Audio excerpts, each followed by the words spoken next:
Hey guys, welcome back to the channel. Today we're going to be doing another update video on the Ranger. Got the legend here himself that's building this thing. Whoa, dude. What's going on, dude? Big words right there. You're looking cleaned up today. Fully spec'd out for the video, ready to go. And we're going to be talking about this thing. Fully spec'd out. Oh man, so clearly there's some things that have been done on the truck. Where do you want to start with kind of the updates for this week?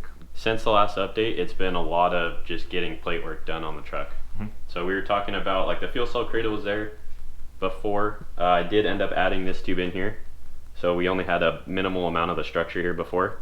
And then this was a big area that we were talking about in the last video of how I was going to go about doing it. So you can kind of see what is going on here. I had mentioned I was going to do a 3/16 boxed plate structure that goes in here. So this setup right here is, like, for me, the most ideal way to go about this area, just based off of what was going on there. Yeah, kind of what you're given, because you are kind of put in a tough situation with this, where you kind of have kind of a blank canvas of how you need to go about it. So I know a lot of people at home are probably wondering how you went about doing that plate work. Do you want to talk about your process for that? Yeah, the very first thing was just figuring out the shape that I wanted. So in the last video, I mentioned I wanted to have, like, an opening here, like somewhere in this area. And then once I started just getting, I start out with ram board is what I do. So I'll make just a rough shape, just a square, literally a square for this section. And then I'll just start doodling on it with a Sharpie and figure out what, like, kind of design I want to go with to, like, see what flows the best. That's the big thing, is, like, what flows the best with the truck. And then also what's going to be structurally, like, the best way to go about it. Sure. So I knew I wanted to tie into this tube a little bit higher than just having it down here. So I just started literally just, like, connecting points. So I knew, obviously, coming from here, I wanted to tie in here and then come down to here, and then just figuring out proportions on, like, the height of this here, how high I wanted this here, and then it was just after that just adding, like, shape to it, so it wasn't just straight lines across things. Right, and we were talking about how this is really an area that's critical and needs to have a lot of strength, and that's why this stuff's all 3/16, right? Everything, top, sides, everything is 3/16 on this. Same thing with the shock mounts. Yeah, and we'll get to those in a minute. Yeah, we'll Those talk are about that in a looking second. really good. But I'm also glad that you did add this tube, just because if you have something like this where it's a junction running into a tube at a 90-degree angle and it's not supported, then you run into an issue where a tube's in bending. So by adding that additional tube there, it's just structurally sound and it's going to work out well. And my big thing with this too is, like, I want this truck to, when you visually look at it, I don't want it to really look like anybody else's stuff. So that's a whole nother thing, is, like, this whole fuel cell cradle, the way that it's laid out and, like, the tube work in it, I haven't really seen, like, when it was just this tube going here, like, I've seen fuel cell cradles like that, but now adding this tube through here, adding this plate structure in here, like, just the design of it, it's doing exactly what it needs to do, but it visually looks different than everything else that I've seen. So, like, that's kind of, not that I'm, like, striving to do that, but if I can get away with doing that and having stuff that doesn't look like other people's, I try and do that as much as I can. Yeah, it's nice to just have stuff that's different and has your own style and taste built into it. So once you added the gusset and that tube, where did you kind of go from there? Well, actually, the tube was after. So I did the plate structure here, just got that tied in, and then the next thing was going to shock mount. So to do that, I still had the stub in here where it was standing off for the axle. So I cut that off. It's capped and welded, so that's fully plated in, so no water or anything can get up inside of this tube. Right. And then I re-bumped the axle out as high as it could go, and then started on shock mounts. So to do that, shocks are fully compressed, axle is as far up as it can possibly go, and then that's how I build the shock mounts. I don't leave any space on the bypass or the coilover. Everything is fully collapsed when I build the actual shock mounts. Yeah, do you want to talk about why it's important to use the full stroke of the shocks if you can? Use the full stroke of the shock? Right. You want to use the full stroke of the shock. Coilover is not position sensitive, so it doesn't really matter as much on that. You don't necessarily want to completely, like, really short stroke the coilover, because then it starts playing with preload on the coilover or on the springs, and you can it could just add to a bunch of different problems that you don't want. So the bypass being position sensitive, because you have different zones that the piston passes through on the actual shock itself, you want to be able to stroke the whole thing, because as it transitions through these zones, you want the shock to be able to use those zones correctly and properly. Right, so it's kind of a situation where you bought this, so you want to use as much, like, of it as possible and take advantage of all those zones rather than just using some of them. And the big thing too, which is not talked about very much, is this is just a generic off-the-shelf shock. Granted, we added a bigger reservoir port and we added the 1-inch mid compression tube to it, As far as tube layout goes, where these are placed on the body, this isn't specified to anything that we're doing on this. Right. But that is something important to mention. So an option that you do have with King, and does Fox do as well, where you can do the custom layouts? you can do custom. Yeah, you could do it on anything. So you can specify exactly the tube layout that you want on these bypass to get the zones where you want them. So that's an option that you have. But like Christian's saying, this is just the standard one that King offers with these bypass shocks. And that, like, with this being, and which 99.9% of people are doing, is using just a generic off-the-shelf shock that they just buy straight from King or Fox or a supplier. When you do that, you're not necessarily using the zones the way that you should be using them. So realistically, this at ride height, you want 50%, 60% roughly of the shock shaft showing at ride height. So that way you're basically centered in the shock, and then you're using the zones as much as you possibly can be. A lot of trucks, especially leaf sprung trucks, they're not the shock. If let's just say it's using a 16 or an 18-inch bypass, you're only showing 6 inches of the shaft at ride height, which is not ideal. I hate when that happens. Yeah, which is not ideal. So that means you're basically in the bump zone of the shock at ride height, so you're not using any of the tubes properly, and there's a bunch of issues. So using off-the-shelf shocks is not necessarily a big problem, but you need to be more careful on how you're setting things up, which a lot of the time you can't change that. Sure. Whereas a back half like this, I can bump the truck out super high, so I know I have a good amount of shaft showing at ride height, which is what this truck has. I already took the tire down to the ground because, like we've mentioned before, this truck is sitting at what is supposed to be ride height. Sure. And there's 10.25 inches of shaft showing when the tire's sitting on the ground. So that's more than half of the shaft showing at ride height. So I'll probably end up bringing this truck down roughly about an inch to get it around that 9 inch of shaft showing mark while it's sitting at ride height. But yeah, so bump it out, get the shocks where you want them, and then that's the best way to do it. Really the only way to do it. You don't want to try and set the shock up at full extension with it fully drooped out and mount the shock. You don't want to do it at ride height. You want to do it with the shocks fully bumped out, the truck at full compression. That way you know when the truck is fully compressed, everything is bottoming out at the same time. Right. So did you leave like a 1/8 inch or anything of shaft showing, or is it fully bottomed out? Fully bottomed out. You can see it right now. It's fully bottomed out. The reason that you did that, is that because you're planning on bringing the bump stop mount down just a little bit? Well, so we can kind of get into that in a second. We could talk about it right now. So that's what I'm doing right now. Now that the shock mount is done on both sides, shocks are on the truck, everything's fully compressed. That the bump stop or the axle's touching the frame right now. Shocks are fully compressed. Now I have the bump stop. I have the pad off of the bump stop right now. Right. And do you have the pad just for people who don't know right there on the toolbox? Cool. So these are the pads. What are these made out of? So Delrin. Delrin? Okay. Yeah. So that's the pad that normally gets mounted in here? I don't want to put it in there because it's going to get stuck. Yeah, that's fine. It sits on there like that. So you have roughly like 1 inch to 1.25 inches once the pad is back on it.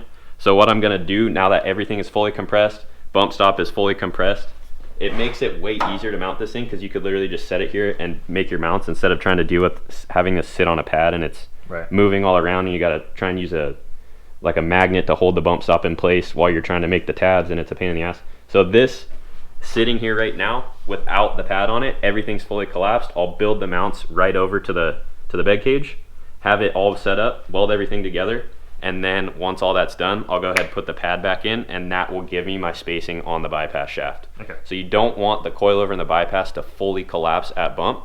You're using the bump stop as your last ditch resort, and then this is saving the shocks from fully compressing. Right. So your coilover and bypass will never ever fully collapse.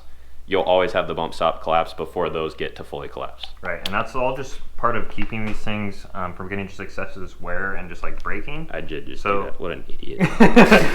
So like that's why we run the bump stop for full bump and we run a limit strap at full droop. It's just to protect the shock package from getting unnecessary wear and potentially having issues down the road. So cool. So that's kind of your process there. You did get these bump pads on there. Did you design that stuff in the computer? Yeah, so this was all drawn on the computer. I just based it off of the size of the bump stop and then the width of the axle. So it's 3.25 by 3.25 is what this bump stop pad is. And then the 3/16 on each side pushes it out. So it's basically the exact width of the housing. Actually, it's a little under 3.25 because of 3/16 and 3/16, whatever. Right. It's basically around that size. But I drew it in the computer. It does have a center rib in here that I welded fully across on the inside. You can kind of see the heat marks for that. Yeah, so that's inside, and what that's doing is because this 3/16 pad, this is all 3/16 as well, because it's up higher than the axle tube.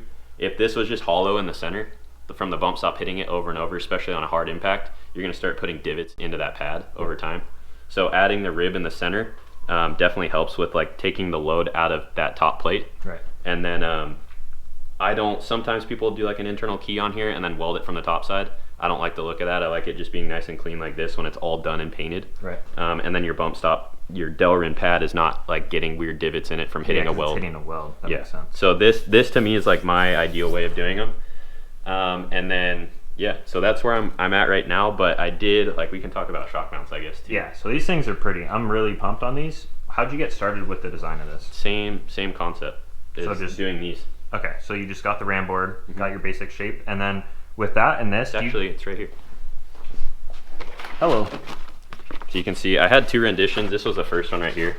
This was the very first one I cut out, and I was just kind of holding stuff up here and seeing like what visually looked correct and what didn't. And like this section right here in the front, I originally had it just come straight down up against the cab side, just to kind of follow the same profile. And I knew I wanted to have the holes in it, obviously. Right. So looking at that, it just didn't look right. And then I wanted to add like a little bit of more definition to here, so it had like just more shape to it and everything kind of flowed with the truck. Right. So then that's when this one ended up getting done, and just visually kind of looking at everything, you can kind of see where I was going with that. And then from concept to reality is cool. And these as well, do you go from ram board, take a photo of it, throw it in Fusion? So that's what this is right here. So what I'll do is I'll make the template, I'll get it flat because I did put brakes in it to like match what I was doing. But lay it flat. I'll put a length increment with a ruler. So this one, for example, is 15 inches. Set this on the ground, take a photo of it with my phone, email it to myself, and then I upload it in Fusion 360, scale it to size based off of this 15-inch increment, and then I'll just trace over this in the computer. And then usually like for something like this where this isn't perfectly exact for what I was doing, I just oversized a lot of the parts where it would like overlap on the tube right here. So then I could trim it down and make it fit once I had it cut out. This is really something cool to talk about for the people at home. One thing that's different between the way Christian and I go about things is I design like a full part in CAD. Like for example, this trailing arm here, all that's designed in CAD and then it's laser cut and bent and whatever and finished out. Whereas Christian, when he's going about things, he has a lot of stuff that he's making by hand. So all this tube structure, he does by hand. So he has to kind of go in a mix and take that and then design his stuff around it. And because he doesn't have all this tube work in CAD, it's all here. Yeah. So he has a different kind of yeah. Well, that'll be a point later that we'll get to. But that's what's cool about what he does is he can kind of integrate his stuff and still take advantage of computer design, but integrate it to stuff that's already on the truck that's not in the computer.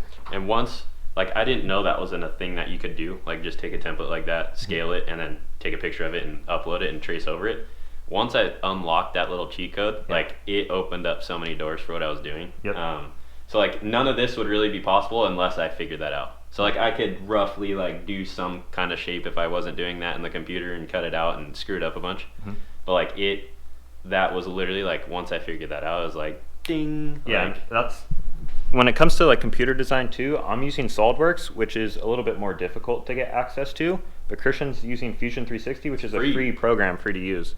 So anyone at home can just do what he's doing, make these paper templates, go into Fusion, design stuff in there, and then get the DXFs and use a plasma cutter or whatever, or even get paper templates and just cut that stuff all out by hand. Yeah, you just print the paper template out. So it's super cool to be able to do that stuff at home now, and something that I think a lot of people could take advantage of. Yeah, for sure. Anybody doing garage fab like this, like absolutely. Yeah. So cool. This, I also like the design key with this because it almost has like the V for Vital Designs in it. Yeah, which if you look at it really like cool. Kind of sideways, yeah. Yep. Which I didn't, you mentioned that and I didn't even think about that, but I was like, it's literally just like trying to follow the flow of what everything's doing. Like I like how everything's kind of drawn out through the truck. So I wanted to do something simpler or simple with the shock mount. And this just kind of hit. So like I was just messing with ram board, and you can see like on both of these, like I was just doodling all over it, like trying to figure out what like lines would look right. I had a bunch of stuff in here like to kind of make a different shape in the center. Like there was a bunch, I played around with these templates between that gusset and these shock mounts. Sure. I probably have 3 to 4 hours just sitting here with templates and drawing things out and visually stepping back and looking at it and trying to figure out what visually looks the best. But this is what I ended up coming up with. So yeah, one important thing to also mention about what's going to be going on with these is Christian is going to add some support of some kind to keep this thing constrained laterally. So one thing you got to think about with the shocks compressing and all that load going through here is this potentially buckling or moving side to side. So adding some sort of structure on the inside or outside to support that from moving around is going to be advantageous and make this just that much better. And Jake and I have talked about this off camera too. With the shocks floating, like we were just talking about, where you have a bump stop where it's not allowing it to fully collapse, and you have a limit strap from letting it fully droop out, and that load is not necessarily pulling or pushing extremely hard of all the force of the truck on the shocks themselves. Realistically, it probably would be okay for like a mildly built Prerunner to run it this way. But just for that added security and just like peace of mind on this, adding that support, just knowing that it's not going to be moving around or want to crack or buckle or do anything down the road, if we do decide to race this thing at some point or do whatever with it, like I don't want to be limited by it. So adding that support on the backside is definitely going to happen. And like we were talking about before, realistically, like this bolt hole, if it was down lower, I could tie directly into this tube right here. Right. But because everything is bumping out so high and this is running a 16-18 shock package, this coilover mount ended up being a lot higher than this tube, so I couldn't just run something straight down because of the hose fitting back here, which I could have flipped it around, but it just visually, like, this is the way that I wanted everything laid out. So adding just a little either tube off the backside or like a box plate structure over to that B-pillar tube will be the ticket. Cool. So once you got the shock mounts in there, did you do anything else on the truck? Did you add these tubes as well, or was that already in there? No, I did add those. So shock mounts got done. Which took a good amount of time. I mean, I guess we could talk about this too, is like just design of it. Like we mentioned, I wanted to do 3 holes. That's like my design cue for everything. As far as like the overlay, I didn't want to do like anything super extravagant because usually you want to always strengthen up your pivot locations so you don't oval out the holes. What I ended up doing is getting some weld washers from Dirt King, and those just you open up the hole diameter. So this is a 5/8 hole. You open that up to, I believe it was 7/8 or 1 inch, and then the weld washer sets into the plate, and then you weld that weld washer in, so it adds a bunch of thickness to where that bolt hole goes, and that's on both sides of the shock mount. So instead of doing like a big like 1/8 inch overlay on this thing, that added a bunch of like just kind of clutter to this whole shock mount, I went real simple and just did the weld washers, which I'll probably do from here on out for shock mounts. I like that a lot. And then I'll end up getting a Vital Design logo cut, and then it'll get riveted on to the shock mount here. So once it's all painted, it'll have like probably end up being like a polished logo on there that's riveted on, so it'll look really, really clean. Yep, and then Christian also went ahead and added all this gussets underneath, so the structure is completely boxed where it can be. Yes. Obviously you have the pockets in there for the shocks to go in, but just overall a very simple looking and very clean design that's going to be perfect for this truck. And another thing to mention too, like I built all this and gave enough clearance to be able to fit a way bigger bypass on this thing too. Yeah. So the coilover will always stay at 2.5. There's no reason to go to a 3.0 coilover on this truck. But the bypass, if you wanted to upgrade to a 3.5 or a 4.0 or even a 4.5 down the road, yeah, boy. He will be able to do it. Sweet. So I added those tubes in next. Was there anything to really talk about with those? It was, so all I had previously was just the tube running from the B-pillar up to this top junction, and then this tube coming down and that tube going up. So I always, from the get-go, I wanted to add the X, which I had this tube prepped. If you have a keen eye, you would have saw that this tube that I had in here was already prepped for this X to go in. I just ran out of material, so I didn't end up getting it done. So I did, once the shock mounts are done, I did get that X in there, so it just kind of ties everything together. And that's the same thing too with all this load being put into this tube down here, from all that fuel cell weight and everything in the back kind of like hinging on that. Right. It was putting this 2-inch 120 wall tube in a good amount of compression. So I wanted to add this extra tube in here and kind of brace everything through that. And then it also, with this being so tall here, it kind of makes sense to have another tube here instead of just one. Yeah. So it was a mixture of both. Like I wanted to do it structurally, and then it was also designed, like just looking at it, it looked like it needed it. So sweet. So I think that's pretty much bringing us up to date on this thing. Like a good amount of progress, and realistically, this truck could sit on its own weight right now. Everything's there. But then obviously you don't want to do that because then you got to re-level the truck and whatnot. But yeah, and it's capable of doing that if you want it. I'm going to get everything on the back of the truck as much as I can done first before it goes on its own weight and we go to turn it around. But the pivot boxes still need to be welded to the frame. That's not done yet. And then there's a bunch of bracing that needs to happen to the frame rail from the B-pillar to tie in those pivot boxes to the frame way more. So all that needs to be done still before it gets on its own weight. Bump stops are the next thing that we're doing. Oh, we could this too. So like trailing arms, they were inset more originally. And then once I got the shock mount, or not the shock mounts, but once I got everything kind of in place and I was looking at where the shocks were sitting, I wanted to pull the trailing arm out more to have them more in line kind of with the bed cage themselves, or itself, and then getting the shocks, this bypass a little bit further away from the cage here, from the rebound tube. And that, like, now it has plenty of clearance, it'll articulate, it'll do everything, nothing even comes close. And then like you said, it also allows you in the future, if you want to run a bigger bypass, you have that clearance for that now. So it might, like, if he goes to like a 4.5, for example, or a 4.0, he may need to put these rebound tubes somewhere on the like a different spot on the bypass, just to give more clearance on this side. But realistically, it's still not that big of a deal. And then these billet mounts ended up I welded them all in now that all that's final. And then I do have, you can see right there, I have these plates that'll go on top. So it's just 3/16 with an 1/8 inch overlay. And that will get keyed in around this bump stop once the bump stop's welded in. And I did the overlay on it because the tabs for the sway bar is going to come off of here. So the linkage will come from the tabs on top of that, come up, and then the sway bar will come from probably somewhere around right here. Cool. So it'll kick out and come down. That's cool. I haven't seen that mounted off that before. Usually it's somewhere off the trailing arm or even on the housing, but that's going to be a cool location. It's packaging. So like with the bump stop here, it's all going to be real tight. I couldn't come around between the tire and the bump stop. There's no room to come from the back. There's no room to cross over. So like it pretty much has to go here. It can't come here because the sway bar arm will be extremely short. So I'm pushing it out as far as it can possibly go, but just doubled up on the plate work right there just because I don't want there to be any like compression load going through that and bowing that plate in and then it touching the trailing arm when it's cycling or anything weird like that. Cool. So that stuff will all be on the truck in the coming videos. Yeah, but I think I'll have that done next week. Yeah. Sweet. So I think that brings us back up to date and covers everything that's been done. Yeah. I mean, plate work is for sure the most time consuming thing. Throwing tubes at this thing is quick and easy.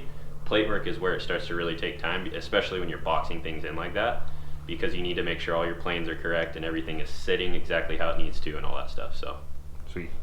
All right, well, I think that'll do it for this video. Is there anything else that you did want to cover? No, that's pretty much it. Sweet. So I think that's going to wrap it up for this one. If you guys like this video, please like, comment, and subscribe. We'll see you in the next one. Peace.